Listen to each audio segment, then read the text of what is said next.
রাজ্যপতি আমার সমবদ্ধ বীর আমার সমবদ্ধ বীর আমি মনে আছি রক্ত হয়েছে খিদ মানুষ হেবেন যদি আমার সমবদ্ধ বীর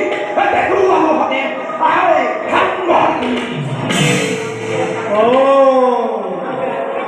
অতি উত্তম এই হিরণ্যকশিপুরে তাকেই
প্রতিদ্বন্দ্বী